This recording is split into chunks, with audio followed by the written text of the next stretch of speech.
Welcome to Mega Nine TV. వారి తల్లిదండ్రులు నిరక్షరాస్యులు. ఊరు ఊరు తిరుగుతూ జీవనాన్ని కొనసాగించారు. అయితే తమలాగా పిల్లలు ఉండకూడదని చదివించాలని ఆశపడుతున్నారు. అయితే వారి ఆశలు అడియాసులుగా ఉంటున్నాయి.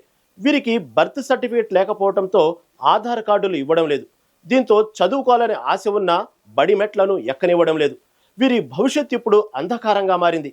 వారే సంచార జాతులు అంటే ఒక నిర్దిష్ట ప్రాంతంలో స్థిరంగా నివసించకుండా ఒక ప్రదేశం నుండి మరొక ప్రదేశానికి తరచుగా ప్రయాణించే ప్రజలు. వీరు ముఖ్యంగా ఆహారం, నీరు, ఇతర వనరుల కోసం తిరుగుతుంటారు.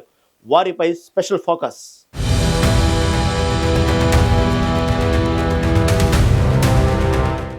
వీరికి చదువుకోవాలనే ఆశ ఉంది, కానీ ఆధార్ కార్డులు లేవు. దీంతో సంచార జాతుల పిల్లలు చదువుకు దూరం అవుతున్నారు. అధికారుల నుంచి నిర్లక్ష్యమైన సమాధానం, వెరసి తాము చదువుకోకపోవడంతో ఇబ్బంది పడుతున్నామని, తమ పిల్లలను చదివించాలనే కోరిక ఉన్న ఆధార్ కార్డు లేకపోవడంతో చదువుకు దూరం అవుతున్నారని తల్లిదండ్రులు ఆవేదన వ్యక్తం చేస్తున్నారు.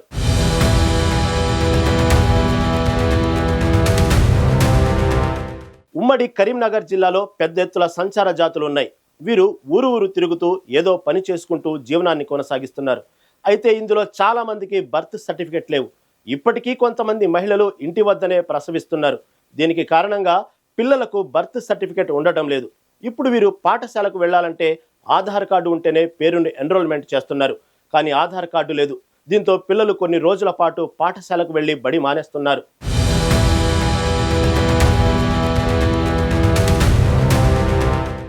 ఆరేపల్లి గ్రామంలో పెద్దమ్మల కులస్తుల కుటుంబాలు సుమారుగా 200 వరకు ఉంటాయి. ఇందులో పిల్లలు 60 మందికి పైగా ఉన్నారు.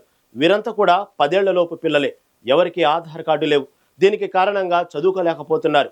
ఆధార్ కార్డు ఉంటే కుల సర్టిఫికెట్ విషయంలో ఇబ్బందులు వస్తున్నాయి. ఇక కొంతమంది పిల్లలు ఇంటి వద్దనే చదువుకుంటున్నారు. సంచార జాతులు కావడంతో కుల సర్టిఫికెట్ ఇవ్వడం లేదు. దీంతో చాలా మంది ఉన్నత చదువులకు వెళ్లడం లేదు.